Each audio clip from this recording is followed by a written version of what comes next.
জামাত ইসলামী এবং ইসলামী আন্দোলন বাংলাদেশ রাজনৈতিকভাবে কিছুদিন তারা একত্রিত ছিলেন, আবার বনিবনা হয় নাই, দূরত্ব হয়ে গেছে। ভিন্ন মত থাকতেই পারে, ভিন্ন চিন্তা চেতনা থাকতেই পারে, সবাই এক বুঝ গ্রহণ করবে তা তো আর হবে না। কথা বলেন ঠিক নেবে ঠিক। কিন্তু আমরা উভয়ের জন্য শুভকামনা চাই, যে ইসলাম যারা চায় আমরা তাদেরকে চাই, কিন্তু মনে রাখতে হবে এই দূরত্ব যেন মুসলমানদের মধ্যে দলীয় কোন্দলের কারণ না হয়ে দাঁড়ায়। আমি আজকেই দেখলাম একজন লিখেছে, জামাতপন্থী একজন লিখলেন যে চর্মরোগ থেকে জামাত মুক্তি লাভ করলো, এবং যিনি একটা লিখেছেন আমি খুব ভালো করে তাকেও চিনি, এমনকি তার পরিচয় জানি, এবং সে সাধারণ কোনো লোক না, মোটামুটি একটা পর্যায়ের লোক। একটা পর্যায়ের মানুষ যখন এইভাবে ঘৃণা বিদ্বেষ ছড়ায়, তখন মানুষের মধ্যে আর সৌহার্দ্যতা থাকে না, মানুষের মধ্যে ভ্রাতৃত্ব থাকে না, মহাব্বতটা নষ্ট হয়ে যায়। সুতরাং আমরা সকলকে সাবধান মানে উচ্চারণ করে দিতে চাই, আসলেই যারা দিনের জন্য কাজ করেন তাদেরকে শালীন হতে হবে, ভদ্র হতে হবে, নম্র হতে হবে। উগ্রতা দিয়ে বেয়াদবিমূলক কথাবার্তা বলে এদেশে দিন কায়েম করতে পারবেন না। তার কারণ কোনো বেয়াদবের মাধ্যমে আল্লাহ পাক পৃথিবীর ইতিহাসে কোথাও দিন কায়েম করেছেন তার নজিরা নাই। কথা ঠিক না বেড়ে জুড়ে বলেন। দিনের মহাব্বত যদি অন্তরে থাকে, আমাদের অপরের প্রতি শ্রদ্ধাশীল হতে হবে, সহনশীল হতে হবে, মায়া এবং মহাব্বত থাকতে হবে। কথা বলুন ঠিক নেবে ঠিক। একে অপরের সমালোচনা বাদ দিয়ে দেন, এই জবানটাকে হিফাজত করেন। আল্লাহর হাবিব রাহমাতুল লিল আলামিন বলেছেন, আল গীবাতু আশাদ্দু মিনাজ জিনা। সমালোচনা করা, পরনিন্দা করা, এটা ব্যভিচারের চেয়ে ভয়ঙ্কর গুনাহ। সাহাবায়ে কেরাম অবাক হয়ে গেলেন, ব্যভিচার করা এত বড় গুনাহ, কিন্তু হুজুর বললেন ব্যভিচারের চাইতেও এই গীবত করা আরো মারাত্মক গুনাহ।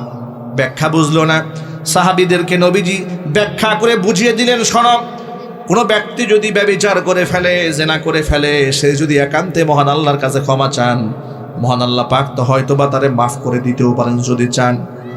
কিন্তু যেই ব্যক্তি গীবত করেছে, পরনিন্দা করেছে, অন্যের সম্মানহানি করেছে, অন্যের হক নষ্ট করেছে, যতবার সে তওবা করুক না কেন তার তওবা মঞ্জুর হবে না, যত কাদাকাটি করুক না কেন তওবা মঞ্জুর হবে না। গীবত যার করা হয়েছে সে নিজে যতক্ষণ না তারে ক্ষমা করে দিবেন, মহান আল্লাহ পাক তারে ক্ষমা করে দিবেন না। এই জন্য আল্লাহর হাবিব বলেছেন, মাইয়াদমাল্লি মা বাইনা লাহিয়াইহি ওয়া মা বাইনা রিজলাইহি আদমান লাহুল জান্নাহ। যেই ব্যক্তি আমার কাছে দুইটা অঙ্গের গ্যারান্টি দেবে, আমি মুহাম্মদ সাল্লাল্লাহু আলাইহি সাল্লাম, অবশ্যই তার জন্য আমি জান্নাতের গ্যারান্টি দিয়ে দেব। এক হচ্ছে তার জবান, আর এক হচ্ছে তার লজ্জাস্থান। লজ্জাস্থান এবং জবান দুটোর হেফাজত থাকতে হবে। যদি এটা না থাকে তাহলে এই ব্যক্তি লাঞ্ছিত হবে, অপমানিত হবে। মনে রাখবেন, এই জবানের কারণেই মানুষ সম্মানিত হয়, এই জবানের কারণেই মানুষ লাঞ্ছিত, অপমানিত হয়। ঠিক না ভাই ঠিক? জবান অত্যন্ত মূল্যবান একটা অঙ্গ, দেহের মধ্যে খুব গুরুত্বপূর্ণ। লোকমান হাকিমকে তার মনিব বলেছিলেন, লোকমান হাকিমের আচরণ দেখে বুঝতে পেরেছিলেন যে এর মধ্যে তো বিশাল ট্যালেন্ট, অনেক হিকমা, অনেক প্রজ্ঞা, প্রচণ্ড মেধা, প্রচণ্ড জ্ঞান, গর্ব, কথাবার্তা বলে লোকমান হাকিম। লোকমান হাকিমের মনিব, লোকমান হাকিম দাস ছিলেন, তাকে বললেন, লোকমান তুমি একটা খাসি জবাই করো। খাসি জবাই করে এই খাসির এই গোটা দেহের মধ্যে থেকে সবচেয়ে উন্নত মানের দুটা অংশ গোটা দেহের মধ্যে যেটা তুমি মনে করো সেটা তুমি কেটে আমার সামনে হাজির করো। লোকমান হাকিম খাসি জবাই করলেন। খাসি জবাই করে গোটা দেহের মধ্যে থেকে দুইটা অঙ্গ গুরুত্বপূর্ণ কেটে মালিকের সামনে হাজির করলেন। মালিক তাকায় দেখেন সবচেয়ে দামি অঙ্গ বলার পরে সেই ব্যক্তি খাসির কলিজা আর জিহ্বাটা কেটে মনিবের সামনে হাজির করে দিয়েছে। মালিক জিজ্ঞেস করলেন, জিহ্বা আনলে কেন? বলে, জবান এটা হচ্ছে দেহের সবচেয়ে মূল্যবান সম্পদ, সবচেয়ে দামি অঙ্গ, আর হচ্ছে কালব, এটা সবচেয়ে দামি অঙ্গ। কিছুদিন পরে লোকমান হাকিমের মনিব আবার বললেন, তুমি আজকে আরেকটা খাসি জবাই করবে। জবাই করার পরে সবচেয়ে নিকৃষ্ট দুটো অঙ্গ কেটে আমার সামনে এনে দেবে। লোকমান হাকিম আরেকটা খাসি জবাই করলেন। এবার সবচেয়ে নিকৃষ্ট দুটো অঙ্গ কেটে মনিবের সামনে হাজির করলেন। মনিব এবার তাকাই দেখে তখনও তিনি কালব, হার্ট, এটা কেটে এবং সাথে সাথে তিনি জিহ্বাটা কেটে সামনে দিয়েছেন। এবার তিনি প্রশ্ন করলেন, কি ব্যাপার লোকমান, তোমাকে যখন বললাম সবচেয়ে ভালো অঙ্গ এনে দাও, তুমি আমার কাছে জিহ্বা এনে দিলে, হার্ট এনে দিলে। আজকে যখন সবচেয়ে খারাপ অঙ্গ আনতে বললাম তখন তুমি এই দুটোই এনে দিলে, এর ব্যাখ্যাটাকে একটু বুঝাই বলো। লোকমান হাকিম বললেন, মনিব শোনেন, যখন দেহের মধ্যে এই দুটা অঙ্গ ভালো হয় তখন এর চেয়ে দামি অঙ্গ আর থাকে না। আর দেহের মধ্যে এই দুইটা জিনিস খারাপ হয়, যদি কলব এই জায়গাটা নোংরা হয়, মন যদি খারাপ হয়, কাল যদি নষ্ট হয়ে যায়, আর জবান যদি নষ্ট হয়, তাহলে এর চেয়ে নিকৃষ্ট অঙ্গ দেহের মধ্যে আর থাকে না। কথা ঠিক না বেরিয়ে জুড়ে বলেন। আজকে দেখুন বাংলাদেশের অবস্থা কি হয়েছে, জবানের বরখেলাফি এবং অন্তরের মধ্যে কালিমা যাদের আছে, মনে রাখবেন এদের দ্বারা বাংলার জমিনে কোনোদিন ইসলামের খেদমত হবে না। ইসলামের খেদমত করতে হলে তাকওয়া লাগবে, পরহেজগারিতা লাগবে, সততা লাগবে, ইনসাফ লাগবে। এটা না হলে এই রকম ফাসিক লোকদেরকে দিয়ে, যার জবানে ঠিক নাই, কলবের মধ্যে ঈমান নাই, হিদায়াতের নূর নাই, মুখের ভাষা ঠিক নাই, তাদের মাধ্যমে আল্লাহ পাক দিন কায়েম করবেন না জমিনে। প্রয়োজনে আল্লাহ পাকে জাতিকে মিটাই দেবেন। আল্লাহ পাক সেই জাতি নিয়ে আসবেন যে জাতি তাকওয়ার ভিত্তিতে কোরআন ও সুন্নাহ রাজ বাংলার জমিনে কায়েম করবেন। কিন্তু আমরা সেই নরধমের পার্টি হতে চাই না, আমরা জাহান্নামের নরকীট হতে চাই না, আমরা সেই শহীদি কাফেলায় শামিল হতে চাই যাদের মাধ্যমে আল্লাহ পাক এই জমিনের দ্বীনের পতাকা পথ করে উড়াইয়ে দেবেন। আমি তাওহীদি যুবকদের জিজ্ঞেস করতে চাই, আমরা কি আল্লাহর কোরআনের জন্য, রসুলের সুন্নাহকে এই জমিনে প্রতিষ্ঠিত করার জন্য আমাদের আত্মাটাকে পাক করতে পারবো না ইনশাআল্লাহ? জোরে বলুন না ইনশাআল্লাহ। মন থেকে হিংসা বিদ্বেষ দূর করে দেন, আল্লাহ মর্যাদা বাড়ায় দেবেন। মনের মধ্যে যদি অন্য ভাইয়ের প্রতি হিংসা থাকে, বিদ্বেষ থাকে, মুছে ফেলেন। মর্তবা আল্লাহ পাক কিভাবে বাড়াবেন লক্ষ্য করেন। আনাস ইবনে মালিক রাদিয়াল্লাহু তাআলা আনহু একদিন বললেন, আমরা নবীজি সাল্লাল্লাহু আলাইহি ওয়াসাল্লামের পাশেই বসেছিলাম। এমন সময় আল্লাহর রাসূল বললেন, ইয়াতুলু আলাইকুমুল আনা রাজুলুম মিন আহলিল জান্নাহ। ও সাহাবীরা শোনো, তোমাদের মাঝে এই মুহূর্তে একজন জান্নাতি ব্যক্তি প্রবেশ করবেন। আনাস ইবনে মালিক বলেন, অধীর আগ্রহে আমরা তাকিয়ে রইলাম, জান্নাতি ব্যক্তিটাকে একটু দেখি। ইদ তলা আলাইনা রাজুলুম মিনাল আনসার, তাকায় দেখি একজন আনসারী ব্যক্তি আমাদের মাঝে এসে আগমন করলেন। একেবারে সাদা মাথায় একজন মানুষ। তিনি আবু বকর নন, তিনি ওমর নন, তিনি ওসমান গনি যিন্নুরাইন নন, তিনি সাদ বিন আবি ওয়াক্কাস নন, তিনি আব্দুর রহমান ইবনে আউফ নন, তিনি তলহা নন, তিনি জুবায়ের নন, তিনি আম্মার নন, তিনি আবু হুরাইরা নন, তিনি জাবের নন। একেবারে অখ্যাত একজন সাহাবী এলেন মসজিদের মধ্যে। এমন অবস্থায় এলেন, তানতিফু লিহিয়াতুহু বিউদুইহি, এমন অবস্থায় ঢুকলেন তিনি মসজিদে, দাড়ি ওজুর পানিতে ভেজা। তানতিফু লিহিয়াতুহু বিউদুইহি, ওজু করে এসেছেন তো, ওজুর পানিটা দাড়ি টপকাচ্ছে। আর সাথে সাথে কাদ আল্লাকানা আলাইহি বিয়াদিহি শিমাল, বাম হাতে তিনি জুতাটা ধরে মসজিদে দাঁড়ায় আছেন। সুবহানাল্লাহ পড়েন। দৃশ্যটা একটু কল্পনা করেন। একেবারে অখ্যাত একজন আনসারী সাহাবী মসজিদে ঢুকলেন, ওজু করে ঢুকেছেন, দাড়িটা ভেজা, হাতের মধ্যে জুতা নিয়ে দাঁড়ায় আছেন। হুজুর তাকে জান্নাতি ব্যক্তি বলে ঘোষণা করেছেন। আনাস ইবনে মালিক বলেন, আমরা অবাক হলাম। আবার দ্বিতীয় দিন নবীজির পাশে আমরা বসে আছি, হুজুর একই কথা আমাদেরকে বললেন, ইয়াতুলু আলাইকুমুল আনা রাজুলুম মিন আহলিল জান্নাহ, তোমাদের মাঝে এই মুহূর্তে একজন জান্নাতি ব্যক্তি প্রবেশ করবেন। তাকে দেখি আবার তিনিই প্রবেশ করেছেন, গতকাল যিনি প্রবেশ করেছেন। একটানা 2 দিন ব্যক্তিকে জান্নাতি ব্যক্তি ঘোষণা করা হলো।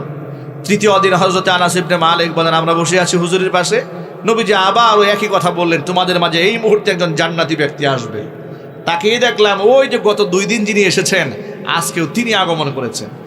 একটানা 3 দিন একজন সাধারণ মানুষকে আল্লাহর হাবিব যখন জান্নাতি ব্যক্তি বলে ঘোষণা করলেন, তখন আমাদের মধ্যে মারাত্মক লেভেলে কিউরিসিটি জাগ্রত হলো যে এর মধ্যে এমন কি আমল আছে যা আমাদের মধ্যে নাই। এমন কিছু তো অবশ্যই আছে যা তার মধ্যে আছে স্পেশাল, আমাদের মধ্যে নাই। সাহাবীদের মধ্যে একজনের নাম ছিল আব্দুল্লাহ ইবনে আমর ইবনুল আস রাদিয়াল্লাহু তাআলা আনহু। তিনি বললেন, আমি অবশ্যই খুঁজে বের করব তার মধ্যে এমন কি আমল আছে। কিন্তু আপনি খুঁজে কেমনে বের করবেন? সে কত নাম্বারের হুজুর, তার সাথে সফরে না গেলে আপনি বুঝবেন না। সে কত নাম্বারের শট, টাকা পয়সার লেনদেন না করলে আপনি টের পাবেন না। কথা ঠিক না ঠিক বলেন? তিনি বললেন, একটু কৌশল করে ওই আনসারী সাহাবীকে বললেন, ভাই বাড়িতে আমার বাবার সাথে একটু মনোমালিন্যতা হয়েছে, এই জন্য আমি 3 দিন 3 রাত বাড়ি যাব না বলে মনস্থ করেছি। আমার তো একটু থাকার জায়গা দরকার, আপনি যদি আমাকে একটু থাকার সুযোগ করে দিতেন আপনার বাড়িতে আপনার সাথে, তাহলে আমার জন্য খুব ভালো হতো। সুযোগ কি আছে? তিনি বললেন, কেন নয়, চলুন আপনি আমার সাথে আমার বাড়িতে থাকবেন। 3 দিন 3 রাত মেহমান হলেন। 3 দিন 3 রাত মেহমান হওয়ার পরে স্পেশাল কোনো আমলই দেখতে পান না। নর্মাল উনিও যা করেন ইনিও তাই করেন, নামাজ পড়েন, ইনিও নামাজ পড়েন, উনি সত্য কথা বলেন, ইনিও সত্য কথা বলেন। কি আছে তার মধ্যে? 3 দিন 3 রাতে কিছু খুঁজে না পেয়ে এবার তিনি মুখ ফুটে বলে ফেললেন, ভাই আসলে আপনার মাঝে আমার বাবার সাথে আমার কোনো দ্বন্দ্ব হয় নাই। আমি যে আপনার সফর সঙ্গী হলাম 3 দিন 3 রাত, একটা উদ্দেশ্য নিয়ে এসেছি, কিন্তু খুঁজে পাইলাম না, এই জন্য জিজ্ঞেস করি, একটু বলবেন কি? তিনি বললেন, কি হয়েছে বলুন। আল্লাহর নবী আপনাকে টানা 3 দিন জান্নাতি ব্যক্তি বলে ঘোষণা করেছেন। আমি জানতে চাচ্ছি যে আপনার মধ্যে এমন স্পেশাল গোপন কি আমল আছে যেটা আমরা জানি না। তিনি বললেন, দেখুন আমার মধ্যে স্পেশাল তেমন কিছু নাই, হুজুর যা বলেন আমি তাই শুনি, তবে একটা বিষয় আমি সবসময় আমল করার চেষ্টা করেছি। এটা কোনটা? আনা লা আজিদু ফি নাফসি গিশান লি আহাদিম মিনাল মুসলিমিন। আমি আমার অন্তরে পৃথিবীর কোনো মুসলমানের প্রতি কোনো বিদ্বেষ রাখি না। আল্লাহু আকবার বলেন। আমি আমার কলিজার মধ্যে কোনো মুসলমানের প্রতি রাগ ঢাক রাখি না। এমনকি আমি কোনো মুসলমানকে হিংসাও করি না ওই সম্পদের ব্যাপারে যে নিয়ামত আল্লাহ পাক তাকে দিয়েছেন, আমাকে দান করেন নাই। আমি না কোনো মুসলমানকে হিংসা করি, আমি না কোনো মুসলমানের উপর বিদ্বেষ রাখি। তখন আব্দুল্লাহ ইবনে আমর ইবনুল আস বললেন, নিঃসন্দেহে এটাই হচ্ছে সেই গুণ যেই গুণের কারণে আল্লাহর নবী আপনাকে পরপর 3 দিন জান্নাতি ব্যক্তি বলে ঘোষণা করেছেন। আপনাদের সামনে বর্তমান সমাজ প্রেক্ষাপটে এর চেয়ে দামি নসিহত আমার আর নাই। এই নসিহত আমার নিজের জন্য, এই নসিহত আপনাদের জন্য। আমরা যদি আমাদের মন থেকে কালিমা দূর করতে পেরে যদি মনটাকে একটু স্বচ্ছ বানাতে পারি, যদি পবিত্র বানাতে পারি, কোরআন কি বলে শোনেন। কোরআন বলে দিয়েছে, ইয়াউমা লা ইয়ানফাউ মালু ওয়ালা বানুন ইল্লা মান আতাল্লাহা বিকলবিন সালিম। কোনো কাজে আসবে না মানুষের সম্পদ এবং সন্তান, একমাত্র পরিচ্ছন্ন পবিত্র আত্মা নিয়ে যারা হাজির হবে তারাই জান্নাতে যাবে, মহান আল্লাহর কাছে তারাই পুরস্কৃত হবে। আমরা পবিত্র আত্মা নিয়ে যেতে চাই, আমরা রোগমুক্ত আত্মা নিয়ে যেতে চাই। মানুষের প্রতি হিংসা নিয়ে, বিদ্বেষ নিয়ে, গীবত শেকায়েত করে কলিজাটা নাপাক বানায় আমরা কবরে যেতে চাই না। আল্লাহ পাক যেন আমাদের সকলের আত্মাগুলোকে পাক বানায় দেন। জোরে কোন আমিন। মানুষের প্রতি সুধারণা রাখেন, মানুষকে মোহাব্বত করে আপন বানান। ঘৃণা দিয়ে আপনি হৃদয় জয় করতে পারবেন না, ঘৃণা দিয়ে চেয়ার দখল করতে পারবেন খুনি হাসিনার মতো, কিন্তু হৃদয়ে জায়গা নিতে পারবেন না। ঠিক কিনা বলেন? শহীদ উসমান হাদি এই গোটা জাতির হৃদয়ে স্থান করেছেন ভালোবাসা দিয়ে, মোহাব্বত দিয়ে, উদারতা দিয়ে, ত্যাগ দিয়ে, আদর্শ দিয়ে। মানুষ 100 বছরেও এত আপন হয় না মানুষের। ওসমান হাদি 1 বছরে যতটা আপন হয়ে গিয়েছিল গোটা জাতির। ঠিক না ভাই? কতটা আপন হয়েছে। শিশু বাচ্চারা তার জন্য কান্না করে, আজও কান্না করে। বৃদ্ধ মানুষ কান্না করে, রাজনৈতিক ব্যক্তি কান্না করে, অরাজনৈতিক ব্যক্তি কান্না করে। দেশের মানুষ কাঁদে, বিদেশের মানুষ কাঁদে। লক্ষ লক্ষ মানুষ তার জানাজায় সামিল হয়, হাদির জন্য দোয়া করে, উসমান হাদির জন্য দোয়া করে। এমন কি আমল সে করেছে? একটা আমল খেয়াল করেন, নির্বাচনী প্রচারণা করতে গেলেও একজন ময়লা পানি ফেললো। সে কি উত্তরটা দিল? যে ফেলেন, আরও ফেলেন। যদি ময়লা পানি ফেলে আপনাদের মন ঠান্ডা হয় তো আর তো কিছু করার নাই। এই আচরণ জাতিকে দেখিয়েছে। তারা এই আচরণ জাতি ভুলবে কি করে? এই আদর্শ তিনি শিখেছেন মুহাম্মদ রাসূলুল্লাহ সাল্লাল্লাহু আলাইহি ওয়াসাল্লামের সুন্নাহ থেকে। কথা বলুন, ঠিক কিনা বলেন? আল্লাহর নবীর আদর্শটা একটু লক্ষ্য করেন। হযরত জারির ইবনে আব্দুল্লাহ আল বাজালি রাদিয়াল্লাহু তাআলা আনহু, তিনি ইয়ামানের বাজাল শহরের গোত্রের প্রধান ছিলেন। শুক্রবার দিন জুমার নামাজ পড়ে মদিনাতে এলেন। তখন তিনি মুসলমান হন নাই। মসজিদে নববীর মধ্যে তিনি প্রবেশ করলেন। আল্লাহর হাবিব জুমার দিন খুতবা দিচ্ছিলেন, আর সাহাবায়ে কেরাম নীরব নিস্তব্ধভাবে সেই বক্তৃতা শুনতেছিলেন। তিনি যখন মসজিদের মধ্যে ঢুকলেন, চোখ দিয়ে একে অপরকে ইশারা করে জারির ইবনে আব্দুল্লাহ আল বাজালিকে দেখিয়ে দিলেন। নামাজ যখন শেষ হয়ে গেল, জারির ইবনে আব্দুল্লাহ আল বাজালি সাহাবীদেরকে জিজ্ঞেস করলেন, ও নবীর সাহাবীরা, আপনারা কি আমাকে কেউ চিনেন? বলে না, চিনি না। তো যদি না চিনে থাকেন, এমনভাবে চোখের দিয়ে ইশারা করছেন মনে হচ্ছে আপনারা কতদিন ধরে আমারে চেনেন। এমন সময় সাহাবীরা বললেন, আপনি এই মজলিসে ঢোকার আগে বিশ্বনবী মুহাম্মদ রাসূলুল্লাহ সাল্লাল্লাহু আলাইহি সাল্লাম এই মিম্বারে বসে আপনার প্রশংসা করেছেন। জারির ইবনে আব্দুল্লাহ আল বাজিলি বলেন, আমি একজন অমুসলিম, আমি এক দূরের মানুষ, তার সাথে আমার কোনো সখ্যতা নাই, এতটুকু শ্রদ্ধা তিনি আমাকে দেখাতে পেরেছেন। তিনি কোনো সাধারণ মানুষ নন, নিঃসন্দেহে তিনি মহামানব। তার উদারতা দেখে আমি ইসলামের প্রতি দুর্বলতা সৃষ্টি হলো। আমি যখন নামাজ শেষে রসুলের সান্নিধ্যে পাশে গিয়ে বসলাম, তিনি আমাকে কালিমার দাওয়াত দিলেন, তাওহীদের দাওয়াত দিলেন। আমি 1 সেকেন্ড বিলম্ব না করে কালিমা পড়ে মুসলমান হয়ে গিয়েছি। আদর্শ দিয়ে মুহাম্মদ সাল্লাল্লাহু আলাইহি ওয়াসাল্লাম মানুষের কলিজা জয় করেছেন। এরপরে ঘটনাটা শুনেন। আজকে দেখুন, আজকে আমাদের সমাজের নেতৃবৃন্দর চেহারার দিকে তাকিয়ে কথা বলা যায় না। এক একজনই এত বড় মাপের নেতা যে নেতার দিকে তাকানো যায় না, নেতার সাথে মুসাফা করা যায় না। তবে হ্যাঁ, ইদানিং রাজনীতির মাঠে আবার নেতাদের আচরণ দেখে মনে হয় সাহাবায়ে কেরামের যুগে চলে আসছে। কথা ঠিক না ঠিক বলেন?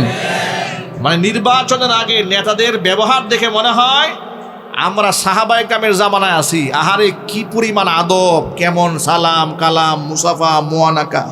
রিক্সাওয়ালার সাথে বসে থাকে, বিড়িওয়ালার সাথে বসে, চায়েসওয়ালার সাথে বসে, কুলি মজুর ঠেলাওয়ালার সাথে মুসাফা মুয়ানাকা সুম্মা চাটির কোনো অভাব নাই। ঠিকঠাক ঠিক বলেন? আচরণ দেখে তাকে লাথি মারেন না। প্রার্থী যে আসে না, 2 পা দিয়ে লাথি মারেন, আপনার পায়ের মধ্যে চুমা দিবে, বলবে আপনার ব্যথা পাইছেন নাকি ভাই? সুবহানাল্লাহ, কি জিন্দেগি। আবার যখনই নির্বাচনটা শেষ হয়ে যাবে তখন দেখবে যে না, আপনি সাহাবায়ে কেরামের জামানায় নাই, আপনি হাসিনার জামানায় আছেন। কথা ঠিক না ঠিক বলেন? আপনি ফিরে তাকাবেন তো চোখ উপড়ায় ফেলবে, হাত দেবেন হাত ভেঙে দেবে, সালাম আবার সে আপনারে দেবে। প্রশ্ন আসে না, আজকে যারা সারা বছর নামাজ নাই রোজা নাই আর নির্বাচন উপলক্ষে মাথায় টুপি দিয়া মানুষের কাছে ভোট কালেকশন করে, এদের চাইতে বড় ধর্ম ব্যবসায়ী এই জমিন আর হতে পারে না। আলেম ওলামাদেরকে নিয়ে আপনারা তামাশা করেন, আলেমরা ধর্ম ব্যবসা করে। আরে বাবা, আলেমরা তো ধর্মের জন্য জেল খাটে, জরিমানা দেয়, সংসার ছাড়ে, পরিবার ছাড়ে, হিজরত করে, মসজিদ ছাড়ে, মাদ্রাসা ছাড়ে, লোহার ডান্ডা বেরি পরে আদালতে হাজির হয়, কিন্তু ইসলামের সাথে আপোষ করে না। কথা বলতে হবে, ঠিক কিনা বলেন? ইসলামের ব্যাপারে কারো সাথে তারা আপোষ করে না, কারণ তারা নমনীয় হয় না দিনের ক্ষেত্রে, আদর্শের ক্ষেত্রে। আর দুনিয়াদার যার যেগুলা, সেগুলা 500-700 টাকা দিলেই এগুলা রুচি চেঞ্জ হয়ে যায়, মুখের ভাষা চেঞ্জ হয়ে যায়, চিন্তা চেতনাও বদলায় যায়। ঠিক কিনা বলেন? শুধুমাত্র নির্বাচন কেন্দ্রিক সুন্দর সুন্দর আচরণ দেখে ভুলে গেলে হবে না। তবে এই ক্ষেত্রে আপনাদেরকে ছোট্ট একটা মেসেজ দিয়ে দিই, যেহেতু নির্বাচনকে কেন্দ্র করে প্রার্থীরা সুন্দর আচরণ করতে পারেন, এর দ্বারা বোঝা যায় মানুষ যদি চেষ্টা করে সে নমনীয় সারা জীবন হয়ে থাকতে পারে। চেষ্টা করলে কি না পারে। জারির ইবনে আব্দুল্লাহ আল বাজালি রাদিয়াল্লাহু তাআলা আনহু বলেন, তাফসীর তাবারিতে এসেছে যে একদিন একটা মজলিসের মধ্যে রাসূল সাহাবায়ে কেরামদেরকে নিয়ে মিটিং করছিলেন। তো সেই মিটিংয়ে আমিও হাজির হলাম। আমি গিয়ে দেখি যে সাহাবীরা সব সিট নিয়ে বসে পড়েছেন, আমার বসার কোনো জায়গা নাই। রাসূল যখন দেখলেন যে আমি বসতে পারি নাই, আমাকে জিজ্ঞেস করলেন, জারির তুমি বসো নাই? আমি বললাম, ইয়া রাসূলুল্লাহ, বসার তো জায়গা নাই, সব সিট তো দখল হয়ে গেছে। এ কথা বলা মাত্র হুজুরের গায়ের মধ্যে একটা চাদর পরিহিত ছিলেন আল্লাহর নবী, নিজের গায়ের চাদরটা খুলে আমার দিকে নিক্ষেপ করলেন। নিক্ষেপ করে বলেন, জারির ইজলিস আলা হাদা, তুমি এই চাদরের উপরে বসো। জারির ইবনে আব্দুল্লাহ আল বাজালি রসুলের গায়ের চাদর নিয়ে মুখের মধ্যে নিয়ে চুমা খাটে থাকলেন। ঠোঁটের মধ্যে লাগান, চোখের মধ্যে লাগান, মুখের মধ্যে লাগান, আর বলেন, নবীজি আপনি আমার মতো একটা আপনা মানুষকে এত বড় সম্মান দিয়েছেন, আপনার গায়ের চাদর আমাকে বিছিয়ে বসার জন্য দিয়েছেন, আপনার চাদরে কি দুনিয়ার কোনো মানুষ বসতে পারে? আকরামাকাল্লাহু ইয়া রাসূলুল্লাহ কামা আকরামতানি। ও আল্লাহর নবী, আল্লাহ আপনার সম্মান আরো বাড়ায় দিক, যেমন আপনি আমারে সম্মান দিয়েছেন। ও আযাকাল্লাহু ইয়া রাসূলুল্লাহ কামা আযাস্তানি, আপনি যেমন আমাকে ইজ্জত দিয়েছেন, আল্লাহ পাক আপনার ইজ্জত বাড়ায় দিক। ও যুবক ভাইরা, আমার প্রিয় মুসলিম ভাইরা, নবী করিম সাল্লাল্লাহু আলাইহি সাল্লাম এইরকম বিনয় দিয়ে, মহব্বত দিয়ে মানুষের দিলে জায়গা করে নিয়েছেন। এই জন্য উগ্রতা, সন্ত্রাসবাদের স্থান ইসলামে নাই, উগ্রতার স্থান ইসলামে নাই, গালিগালাজের আদর্শ ইসলামে নাই। সকল মুসলমানকে ঐক্যবদ্ধ হতে হবে এই ব্যাপারে। আল্লাহর নবীর সুন্নাহ দিয়ে জমিনের মধ্যে আমরা ইসলাম কায়েম করতে চাই। রাজি আছেন কারা কারা? দো হাত দেখতে চাই। আল্লাহ কবুল করেন, জোরে করেন আমিন। আরো চিৎকার দিয়া করেন আমিন। হাট নামার উগ্রতা নয়, মহাব্বত এবং ভালোবাসা দিয়ে আমরা মানুষের হৃদয় জয় করতে চাই। নবী করিম সাল্লাল্লাহু আলাইহি সাল্লামকে আল্লাহ পাক বললেন, ফাবিমা রাহমাতিম মিনাল্লাহি লিনতা লাহুম, হে নবী, আমি যে আপনার মনটাকে এত নরম বানালাম, মানুষের সাথে আপনি এত কোমল হৃদয়ের বানিয়ে দিয়েছে, এটা আল্লাহর পাক আমার পক্ষ থেকে আপনার জন্য বড় একটা রহমত। ওয়ালাউ কুমতা ফাজ্জান গালিজাল কলবি, যদি আপনি খুব রূঢ় আচরণের অধিকারী হতেন, আপনার মন যদি শক্ত হতো, লাংফাদ্দু মিন হাওলিক, মানুষগুলো আপনার থেকে সব দূরে সরে যেত। কিন্তু আমি আপনাকে এমন কোমল হৃদয়ের অধিকারী বানিয়েছি, এমন সুন্দর আচরণের অধিকারী বানিয়েছি, আপনার সান্নিধ্যে একবার যারা আসবে জীবনেও তারা আপনাকে ভুলতে পারবে না। জুড়ে বলেন সুবহানাল্লাহ। সেই রসুলের সুন্নাহকে এই জমিনের মধ্যে আমরা প্রতিষ্ঠিত করতে চাই। যুবক ভাইরা, পারবো না ইনশাআল্লাহ? আমাদেরকে আজকে থেকে পণ করতে হবে। এই যে নির্বাচনী হাওয়া উঠেছে, আমরা গীবত থেকে জবানকে হেফাজত রাখবো, আমরা কলমকে গীবত থেকে, পরনিন্দা থেকে আমরা হেফাজত করবো। বলেন ইনশাআল্লাহ। মানুষকে আঘাত দিয়ে আমরা কথা বলবো না, মানুষকে আঘাত দিয়ে আমরা কথা বলবো না। বলেন ইনশাআল্লাহ। অনেকে বলে, গর্ব করে বলে যে হুজুর, আমি তার ব্যাপারে যা বলেছি সত্যই বলেছি, আমি সামনাসামনিও বলতে পারবো। বলে কি না? এটা খুব বাহাদুরি মনে করে, যে অন্যের বদনাম বলে খুব গর্বের সাথে বলে আমি তার সামনে গিয়েও বলতে পারবো। তো সামনে বলে কি হবে? সামনে বলে কি হবে? আল্লাহ নবী সাল্লাল্লাহু আলাইহি সাল্লামকে প্রশ্ন করা হলো, গীবত কি জিনিস? হুজুর প্রথম বললেন, আতাদরুনা মানিল গীবা, গীবত কাকে বলে তোমরা জানো? সাহাবায়ে কেরাম বললেন, আল্লাহু ওয়া রাসূলুহু আলাম, গীবত কাকে বলে আল্লাহ এবং তার রাসূল ভালো জানেন। হুজুর বললেন, শোনো, গীবত হচ্ছে যিকরুকা আখাকা বিমা ইয়াকরাহু, তোমার ভাইয়ের অনুপস্থিতিতে এমন কথা বলা যেটা শুনলে সে কষ্ট পেত।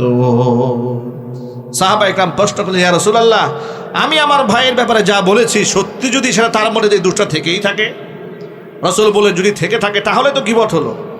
আর যদি তার মধ্যে না থাকে, তুমি তার নামে অপবাদ দিলে, বানায়া বললে, তাহলে মিথ্যা অপবাদ, এটা বুহতান হয়ে গেল, এটা অপবাদ হয়ে গেল, দুটোই মারাত্মক কবিরা গুনাহ, এটা তোমরা করবে না। এখন কিছু লোক আছে বলে যে ঠিক আছে, পিছনে বলে যেহেতু সমস্যা গীবত হয়, সামনে গিয়েই বলবো। না, আপনি সামনে গিয়ে বলতে পারবেন না।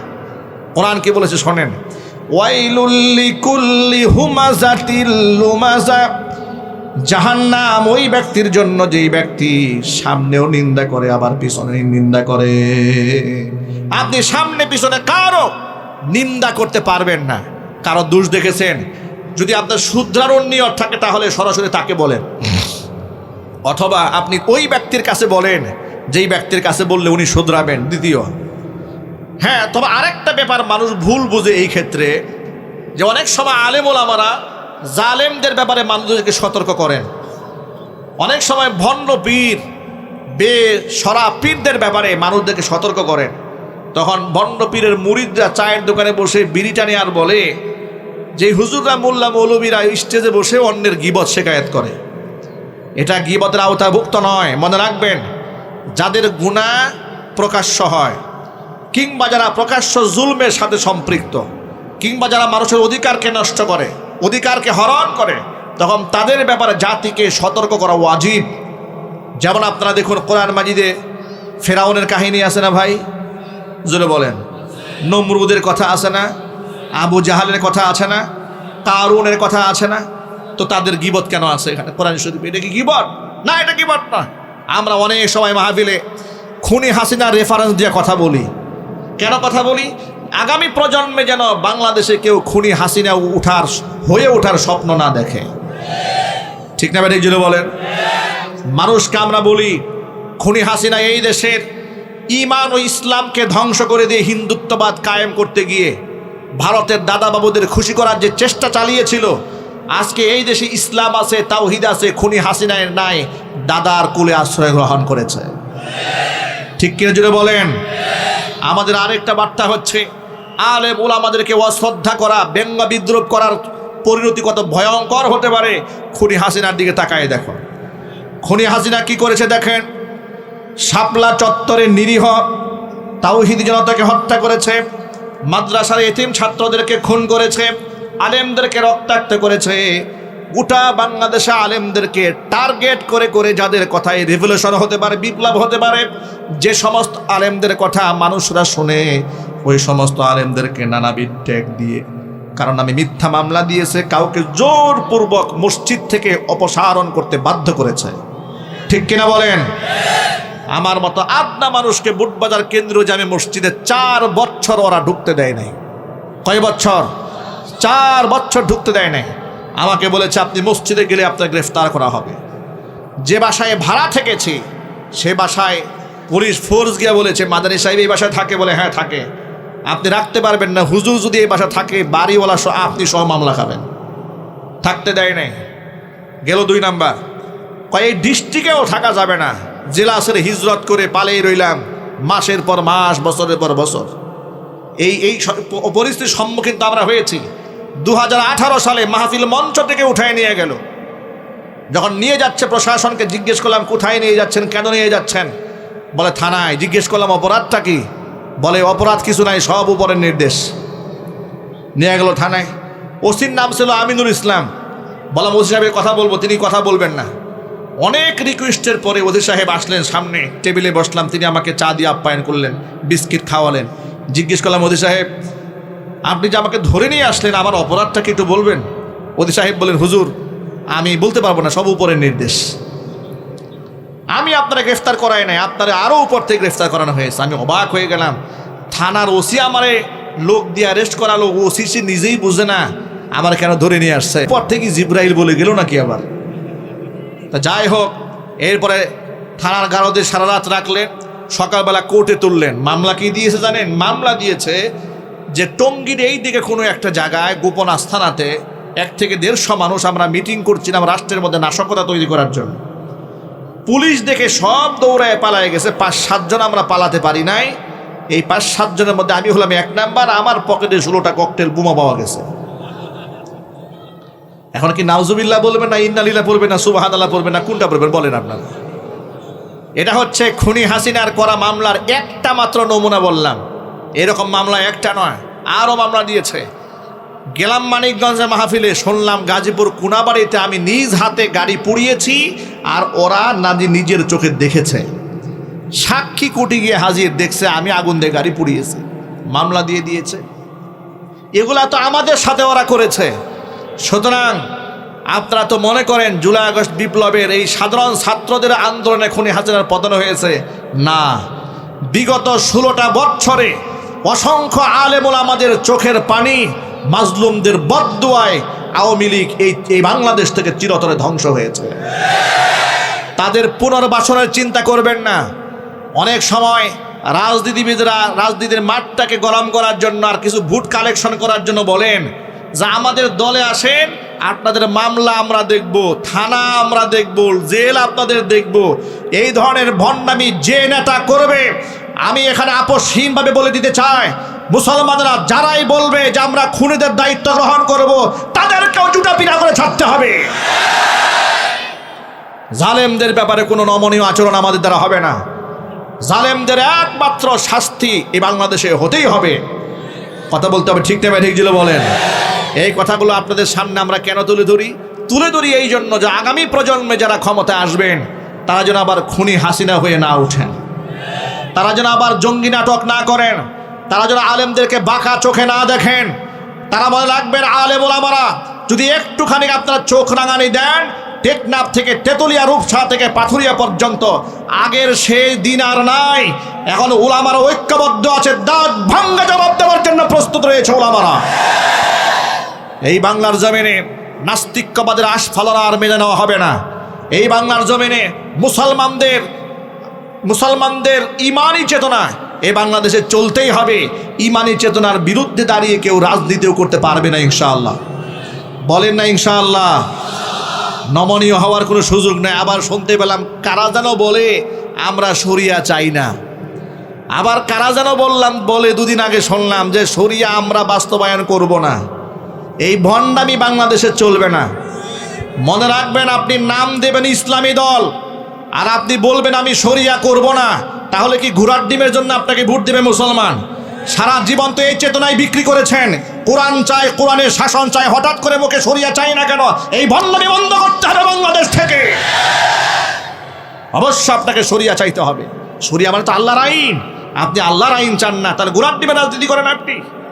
কথা বলতে হবে মুসলমান, ঠিক কিনা বলেন? এই জন্য প্রত্যেকটা রাজনীতিবিদের ধর্মীয় কনসেপ্ট জাতির সামনে পরিষ্কার করতে হবে। শুধু আমাদেরকে ধোঁকা দিয়ে বোকা বানায় বলবেন ইসলাম বিরোধী কিছু হবে না, তা আমরা মানব না। আমাদের কথা পরিষ্কার বলতে হবে, আল্লাহ যা বলেছেন সেটা বাস্তবায়ন হতেই হবে ইনশাল্লাহ। বলেন কোরআনের আইন কায়েম হোক আপনারা চান?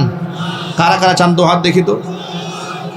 সুতরাং কোরআন সুন্নাহ যেখানে, শরিয়া আছে যেখানে, শরিয়া আইন নাই যেখানে, শরিয়া আইন করবে যারা, একটু জোরে বলতে হবে, যারা এই মাটিতে শরিয়া আইন করার স্বপ্ন দেখে আমরা তাদেরকেই সাপোর্ট দেব। কথা বলতে হবে, ঠিক কিনা বলেন?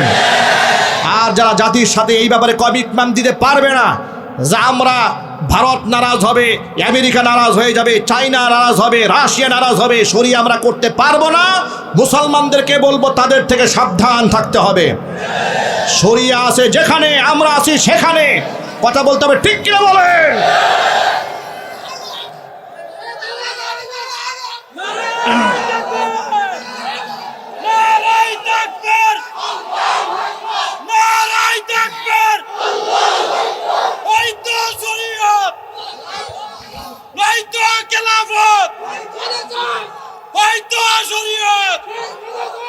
অনেকেই বলেন হুজুররা আবেগে কথা বললেন না, একদিনে শরীয়ত হবে না। তো আপনার এই একদিনে শরীয়তের কথা বলছে কে? কথা বলে না কেন? আপনি যে বলেন শরিয়া হবে না একদিনে, তো আপনাকে একদিনে শরীয়ত কায়েম করতে বলছে কে? কিন্তু আপনি যে বললেন আমরা শরিয়া আইন করব না, এই ভণ্ডামির ব্যাখ্যা কি? আপনি তো বলেই ফেলেছেন শরিয়া করবেন না, মানে কি আপনি আল্লাহর আইন করবেন না? এই তো কথা বুঝেন নাই মনে হয়। আমরা শরিয়া আইন করব না মানেটা কি? মানে আল্লাহর আইন করব না। তো আল্লাহর আইন যদি আপনি না করেন, এটা যদি আপনি মিশনে থাকে যে আপনি আল্লাহর আইন করবেন না, তো নিজের নামের সাথে ইসলাম রাখছেন কেন? বাদ দিয়ে দেন ইসলাম, ঠিক না? বেরিয়ে বলেন ও নামের সাথে ইসলামও রাখবেন, আবার শরিয়াও চাবেন না, তা তো হবে না। যে কোনো একদিকে আপনাকে যেতে হবে। ওই আমেরিকা নারাজ হলো কিনা, ভারতের সাপোর্ট পেলাম কিনা, 1000 বছরের কাফের বেঈমানরা আমার ইসলামকে সাপোর্ট দেবে না। আফগানিস্তানকে তো আমেরিকা সাপোর্ট দেয় নাই, আফগানিস্তানকে তো বিশ্বের কেউ সাপোর্ট দেয় নাই। আফগানিস্তান কারো সাপোর্টের প্রয়োজন মনেও করে নাই। আফগানিস্তান মনে করেছে পৃথিবীর কারো সাপোর্টের দরকার নাই, একমাত্র আল্লাহর সাপোর্ট হলেই চলবে, ঠিক কিনা বলেন? সুতরাং কোরআন এবং সুন্নাহর আদর্শ বাস্তবায়ন করতে গিয়ে আমাকে কে ভোট দিল আর কে ভোট দিল না, কে আমার প্রতি খুশি থাকলো আর কে আমার খুশি থাকলো না, আমি কি চেয়ার পেলাম না দেখার আমার কোনো দরকার নাই। আমি আল্লাহর জন্য যতটুকু করতে পেরেছি এতটুকু আমার জন্য জাস্ট এনাফ, ঠিক কিনা? আল্লাহ পাক আমাদেরকে ঐক্যবদ্ধ থাকার তৌফিক দান করেন, আমিন। ওয়া আখিরু দাওয়ানা আলহামদুলিল্লাহি রাব্বিল আলামিন।